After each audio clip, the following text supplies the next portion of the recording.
नमस्कार, मैं धीरेन्द्र और आप देख रहे हैं मिरर मीडिया। स्वागत है आपका जवाहर झारखंड में। एक नजर बढ़ते हैं अब तक की सुर्खियों पर।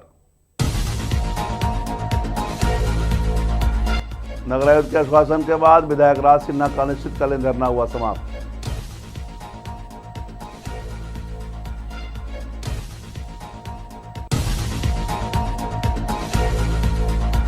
खतरे का ओवरब्रिज, कुमारदुबी रेलवे ब्रिज पर गिरे बालू से बढ़ रही है परेशानी।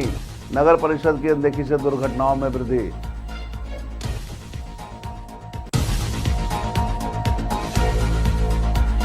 बागमारा में विस्थापन की लड़ाई, बीसीसीएल ने ढहाए घर, ग्रामीणों ने मांगा सुरक्षित पुनर्वास का आश्वासन।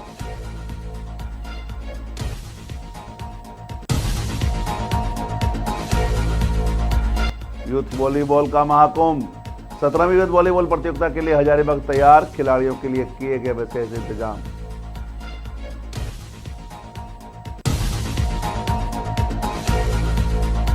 और मेला बाजार पर बवाल, जामताड़ा में हुई 59,07,000 की नीलामी, एक बोलीदार को हटाने पर हुआ हंगामा। अब खबरें विस्तार से। धनबाद विधायक राज सिन्हा ने अपने अनिश्चितकालीन धरना को फिलहाल नगर आयुक्त रविराज शर्मा के लिखित आश्वासन पर स्थगित कर दिया है। यह धरना शहर की जर्जर सड़कों और ठप पड़े विकास कार्यों को लेकर करीब 30 घंटे से जारी था। नगर आयुक्त के साथ हुई वार्ता में सहमति बनी कि जिन सड़कों की मरम्मति का कार्य एसीबी जांच के कारण रुका पड़ा है, उसके लिए जल्द से जल्द एसीबी से एनओसी लेने का प्रयास किया जाएगा। साथ ही जो सड़कें जांच से बाहर है, उन सड़कों की मरम्मति को लेकर बुधवार से ही शिलान्यास किया जाएगा। विधायक राज सिन्हा ने कहा कि उन्होंने धरना को समाप्त नहीं किया, बल्कि आश्वासनों पर स्थगित किया है और इस मामले को आगे 5 दिसंबर से शुरू हो रहे विधानसभा सत्र में भी उठाया जाएगा। आयुक्त ने लिखित आश्वासन दिया है कि जल्द से जल्द हम लोग इसको अब केवल चिट्ठी स्तर तक नहीं, व्यक्तिगत प्रयास करवाएंगे। हम लोग विभाग से ही बात करेंगे, माननीय मंत्री से ही बात करेंगे और जल्द से जल्द यह एसीबी का एनओसी का अड़चन समाप्त करा करके कार्य की शुरुआत कराएंगे। इसके अलावा कुछ सड़कें थी जो एसीबी के बाहर थी, लेकिन फिर उनका भी निर्माण नहीं हो रहा था, जैसे खास करके पांडरपाला हो, आजाद नगर हो। तो इन सड़कों के विषय में उन्होंने कहा कि इन सड़कों का एग्रीमेंट हो गया है, कल ही इस सड़क का शिलान्यास नागरिक होकर के करवाएंगे। तो इनके इस आश्वासन पर यह धरना तत्काल स्थगित किया गया है। विधानसभा फिर 5 तारीख से आएगा, उसमें भी मैं सरकार से पूछूंगा, विधानसभा के माननीय अध्यक्ष से पूछूंगा कि विधानसभा के अंदर मुख्यमंत्री जी के सामने जब माननीय मंत्री आश्वासन देते हैं और उस आश्वासन का जब कोई वैल्यू नहीं है, तो फिर इस सर्वोच्च सदन की सार्थकता क्या है। और निश्चित रूप से इस विषय को गंभीरता पूर्वक मैं फिर विधानसभा में उठाऊंगा और सरकार से भी मांग करूंगा, क्योंकि ऐसा लगता है कि सरकार का वित्तीय खजाना जो है वो खाली है, वित्तीय प्रबंधन बिल्कुल फेल हो गया है और इसलिए सरकार जानबूझ करके विकास कार्यों को कोई ना कोई बहाना लगाकर अड़ंगा डाल रही है। तो मांग करेंगे सदन के अंदर कि इस राज्य की वित्तीय अवस्था पर सरकार श्वेत पत्र लाए। मैं अपने नेता प्रतिपक्ष आदरणीय और जो प्रदेश अध्यक्ष भी हैं आदरणीय बाबूलाल मरांडी जी से आग्रह करूंगा कि सदन के अंदर इस मांग को रखें कि झारखंड के वित्तीय स्थिति पर सरकार श्वेत पत्र लाए।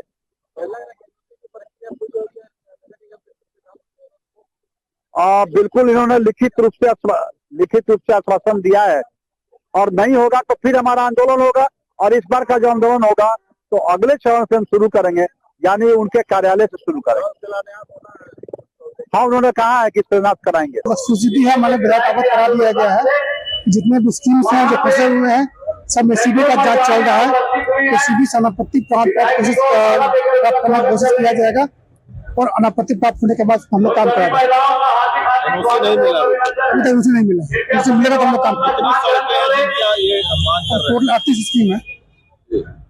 तो क्या एनओसी मांगा जाएगा? एनओसी हम लोगों ने रिक्वेस्ट किया, उनसे मांगा है, एनओसी नहीं मिली। एनओसी मिलते ही हम लोग उस पर काम करेंगे। नई सड़कें भी बननी है या सब? धनबाद के कुमारदुबी रेलवे ओवरब्रिज पर इन दिनों बालू के जमाव ने आम राहगीरों की मुश्किलें बढ़ा दी है। प्रतिदिन सैकड़ों वाहनों के आवागमन वाले इस ब्रिज पर लोड ट्रैक्टर से बालू गिरता रहता है, जिससे बाइक सवार बालू में स्कीट कर जाते हैं और दुर्घटना घटती रहती है। स्थानीयों का कहना है कि ओवरब्रिज पर बालू के जमाव से अब तक कई लोग दुर्घटना का शिकार हो चुके हैं। लोगों ने आरोप लगाया है कि चिरकुंडा नगर परिषद क्षेत्र में अन्य जगह साफ सफाई होती है, लेकिन इस महत्वपूर्ण ब्रिज पर ध्यान नहीं दिया जाता। राहगीरों ने ट्रैक्टर चालकों से क्षमता से कम बालू लोड करने की अपील की है ताकि रास्ते में बालू ना गिरे।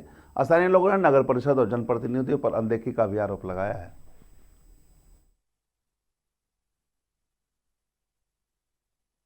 सभी को परेशानी है, जो ट्रैक्टर वगैरह चलता है, अगर वो बालू ढक करके लाए तो गिरना कम हो जाएगा, लेकिन सब ओपन लाता है, ऐसे बालू पर काफी चलता है, एक्सीडेंट होने का खतरा रहता ही है। और इसमें सुधार किया जाए तो बहुत अच्छी बात है। अब ब्रिज में बहुत सारा बालू गिरा हुआ है। अब बहुत दिन से देखिए कि यहाँ कोई सफाई वफाई का कोई कर्मचारी नहीं रखा गया है। कल भी एक्सीडेंट हुआ है और हाल ही फिलहाल भी बहुत सारा एक्सीडेंट होते रहता है, ठीक है ना। इसका तो ध्यान रखा जाए। बालू का गाड़ी खास करके ढक के लाने के लिए कुछ करना चाहिए कानून को। इधर कोई साफ सफाई का ही नहीं है। बागमारा प्रखंड के तेतुलमारी थाना अंतर्गत पांडेरी 6 नंबर बस्ती में मंगलवार को बीसीसीएल के अधिकारियों, तेतुलमारी पुलिस और सीआईएसएफ की टीम ने घरों को खाली कराया। इस कार्रवाई का ग्रामीणों ने विरोध किया, लेकिन बाद में बीसीसीएल के आश्वासन पर वे विस्थापित होने को तैयार हुए। ग्रामीणों ने आरोप लगाया कि बगल में काम कर रही भूमिज आउटसोर्सिंग कंपनी की हैवी ब्लास्टिंग से उनका जीना मुहाल हो गया है। उन्होंने मांग की है कि पहले उन्हें कहीं सुरक्षित जगह शिफ्ट किए जाए। बीसीसीएल अधिकारियों ने बताया कि यहाँ मात्र 2 ही परिवार बचे हैं और इन परिवारों को तेतुलमारी सुभाष चौक स्थित नेहरू बालिका उच्च विद्यालय के पास बी टाइप क्वार्टर में शिफ्ट करने का विकल्प दिया गया है। अधिकारियों ने आश्वासन दिया कि बीसीसीएल विस्थापितों के साथ कभी अन्याय नहीं करेगी, जिसके बाद विस्थापित लोग क्वार्टर देखकर वहां से जाने को तैयार हुए और पुलिस बल और सीआईएसएफ की मौजूदगी में घरों को ध्वस्त किया गया।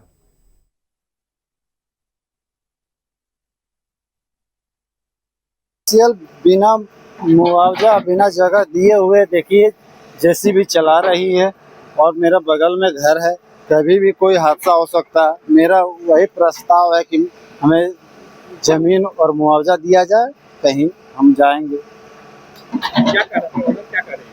तो बीसीसीएल चादर तान के सोई हुई है, इस पे कोई कार्रवाई नहीं है। उसको चाहिए कि हम अपना काम करें। बगल में ब्लास्टिंग भी कर रहा है, लेकिन कोई बोल रहा है हम अकेला है, गरीब आदमी है, इसलिए कोई ध्यान नहीं दे रहा है। दूध बेचते हैं हम, इसलिए। हजारीबाग में 26 दिसंबर से 29 दिसंबर तक 17वीं झारखंड राज्य यूथ वॉलीबॉल प्रतियोगिता का आयोजन किया जाएगा। इस टूर्नामेंट में झारखंड के सभी जिलों से प्रतिभाशाली खिलाड़ी भाग लेंगे और यहां उत्कृष्ट प्रदर्शन करने वाले खिलाड़ियों का चयन नेशनल स्तर पर राज्य टीम के लिए किया जाएगा। हजारीबाग वॉलीबॉल संघ के अध्यक्ष भैया अभिमन्यु प्रसाद ने बताया कि यह प्रतियोगिता 4 दिनों तक चलेगी और प्रतिदिन 12 से 15 मैच खेले जाने की संभावना है। प्रतियोगिता का मुख्य मैदान संत सेंटिफस स्कूल का ग्राउंड होगा। उन्होंने बताया कि ठंड को ध्यान में रखते हुए खिलाड़ियों के लिए कंबल, अलाव और विशेष खानपान, मेडिकल टीम, साथ ही आपातकाल स्थिति के लिए अस्पताल की विशेष व्यवस्था भी रखी गई है।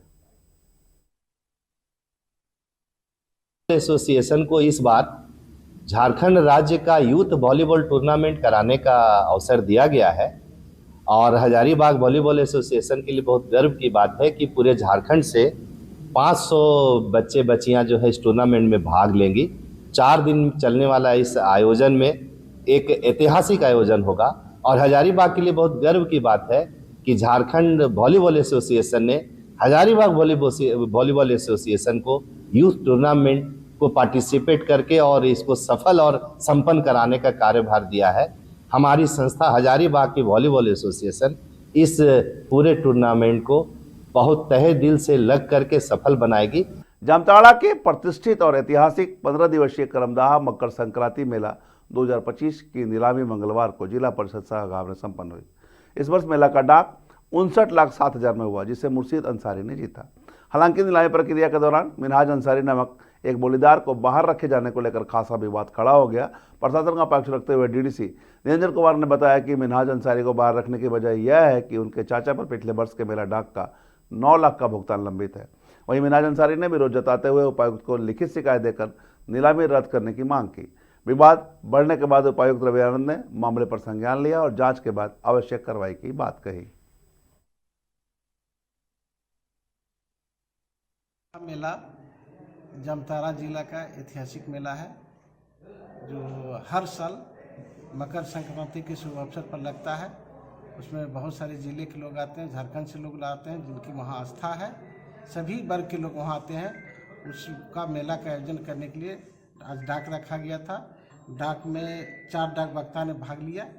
पहला मुर्शिद अंसारी, दूसरा इम्तियाज अंसारी, तीसरा फुरकान अंसारी, चौथा मिनहाज अंसारी। इसमें से मिनहाज अंसारी को डाक से वंचित रखा गया, डाक में बोलने नहीं दिया गया। चूँकि पिछला साल जो डाक हुआ था मोहम्मद इलियास के द्वारा लिया गया था, उनके द्वारा अभी तक 9 लाख रुपया बकाया रखा गया। धनबाद के मैथन और पिछले से एक गंभीर मामला सामने आया है, जहां एरिया नंबर 6 की निवासी समीना खातून ने मैथन में कार्यरत एक सीआईएसएफ जवान के खिलाफ लिखित शिकायत दर्ज कराई है। समीना खातून ने आरोप लगाया कि जवान ने उनकी 5 बकरियों को जहर देकर मार दिया, जिससे उनकी आजीविका का साधन छीन गया है। समीना खातून के पास कुल 7 बकरियां थी और बीते मंगलवार को 5 बकरियों की संदिग्ध परिस्थिति में मौत हो गई। स्थानीय पशु चिकित्सक ने जांच के बाद जहर खाने से मौत की पुष्टि की है। पीड़िता ने शिकायत में जवान द्वारा ही बकरियों को जहर दिए जाने का विश्वास जताया है। पीड़िता ने कहा कि जवान ने पहले भी उन्हें धमकियां दी थी। स्थानीय मुखिया कंचन महतो ने भी घटना की निंदा की है और दोषी जवान पर कानूनी कार्रवाई की मांग की है। एक सीएसएफ आके मेरे को धमकी दिया कि तुम्हारा एक बकरी मैं गैप कर दूंगा। उसको बगान में घुस जाता था। अब घुसने के बाद बोले भैया घुस गया मेरी बकरी, तो हम क्या करेंगे, बोलिए क्या खाए हम दे देंगे हैं। तो बोला कि नहीं पैसा तो नहीं लूंगा, मगर वार्निंग देता हूँ कि दोबारा मेरी बकरी मेरा घर में इधर नहीं आना चाहिए, घुस जाएगा। तो मेरा लड़की बोला कि आप घेर नहीं रहे पब्बा कहीं, जैसे बगीचा कर रहे, बगान बना रहे तो घेर लीजिए। उसका कारण तुम्हारी लड़की इतना बड़ा बोली बहुत गुस्सा आया मेरे को, बोल दोगो मेरे हस्बैंड को बोल दोगो कि हमसे मुँह लगाई है। यही बात का गुस्सा मेरे बकरी पे निकाल दिया। क्या नाम है उसे? रात को कम से कम 8-9 बजे तक इस महिला का फोन आया था मुझे, सकीना जी का, कि मेरी 5 बकरी को किसी के द्वारा जहर देकर के मार दिया गया है और उसका फोटो भी मैंने मंगवाया। तो मेरा कहना इतना ही है कि यदि कोई पशुपालन करके अपना जीवन यापन कर रहा है, हमारे झारखंड सरकार, राज्य सरकार की जो हेमंत सरकार है, वो भी चाह रही है कि जनता पशुपालन करके अपना जीवन यापन 2 पैसा कमाए, अपना खाए। तो इस ढंग से यदि किसी को टॉर्चर किया जाएगा, किसी का बकरी को यदि मारा जाएगा, तो वो लोग किस आधार पे वो लोग पालन करेंगे। निरसा थाना क्षेत्र के पिठाक्यारी पंचायत सचिवालय के समीप बाल विकास परियोजना सह आंगनबाड़ी केंद्र के प्रांगण को इन दिनों शराबियों ने मैखाना बना लिया है। आंगनबाड़ी केंद्र में आसपास के सामाजिक तत्व शराब का सेवन करते हैं और जहां तहां गंदगी का अंबार फैला देते हैं। मंगलवार की सुबह आंगनबाड़ी केंद्र की सेविका सुलेखा घोष पहुंची तो देखी कि परिसर में शराब की खाली बोतलें बिखरी पड़ी है और कुछ बोतलों को तोड़ा भी गया है।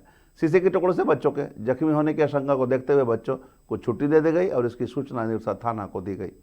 सेविका ने बताया कि पूर्व में भी इस तरह की घटना हो चुकी है।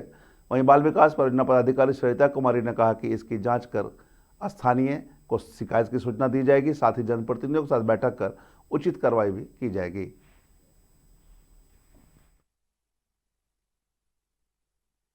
ये दिन लड़का लोग दारू पीता है और दारू का बोतल गिरा के रखता है, ग्लास गिरा के रखता है, चिप्स का ही बहुत मतलब गंदा करके रखता है। तो हर दिन हम लोग झाड़ू दे के साफ कर देते हैं, बच्चे को बैठाते हैं। पर आज कल रात को अति हो गया है, यहाँ पर थूक के एकदम भर दिया है, एकदम दारू का बोतल, ग्लास, चिप्स का पैकेट सब कुछ गिरा के यहाँ रख दिया है। इसीलिए हम लोग आज बच्चे को छुट्टी दे दिए हैं। हम लोग सेविका, सहायिका और पोषण सखी हम लोग अपना ड्यूटी कर रहे हैं, क्योंकि उसी गांव के बच्चे जो हैं वहाँ आंगनवाड़ी केंद्र में जाते हैं। इस तरह का कार्य तो नहीं किया जाना चाहिए। जिनके द्वारा भी किया जा रहा है तो वो गलत है, नहीं किया जाना चाहिए। इसकी जांच हम लोग करेंगे, देखते हैं क्या निकल के आता है। विभाग इस पे क्या स्टेप लेंगे? देखिए विभाग तो वहाँ के गांव में एक बैठक करना होगा हम लोगों को, जो जितने जनप्रतिनिधि हैं उनके साथ और गांव के सभी व्यक्तियों के साथ, और फिर देखते हैं क्या है, किस तरह की बातें हैं, कौन लोग इस तरह से कर रहे हैं। तो गांव वालों को ज़्यादा ध्यान देने की ज़रूरत है, क्योंकि बच्चे उनके वहाँ जाते हैं आंगनवाड़ी केंद्र में। सामुदायिक स्वास्थ्य केंद्र चाक में गर्भवती महिला से 5,000 रुपये वसूली और मारपीट किए जाने के मामले पर मुख्यमंत्री हेमंत सोरेन ने संज्ञान लिया है और डीसी हजारीबाग को तत्काल कार्रवाई के निर्देश दिए हैं। पीड़िता के परिजनों ने सोशल मीडिया पर घटना को साझा कर न्याय की गुहार भी लगाई थी। इसके बाद जिला प्रशासन के निर्देश पर चाक थाना में संबंधित कर्मियों के खिलाफ प्राथमिकी दर्ज कर ली गई है। वहीं सोमवार को सिविल सर्जन अशोक कुमार और प्रखंड विकास पदाधिकारी संतोष कुमार की संयुक्त टीम ने अस्पताल पहुंचकर पूरे मामले की जांच की। सीएससी प्रभारी डॉक्टर एच सरस्वती गुड़िया ने बताया कि मामले में शामिल दोनों स्वास्थ्यकर्मी एएनएम और जीएनएम को लेबर रूम से हटा दिया गया है। प्रशासन ने स्पष्ट किया कि स्वास्थ्य सेवाओं में लापरवाही और मरीजों के साथ दुर्व्यवहार किसी भी परिस्थिति में बर्दाश्त नहीं की जाएगी।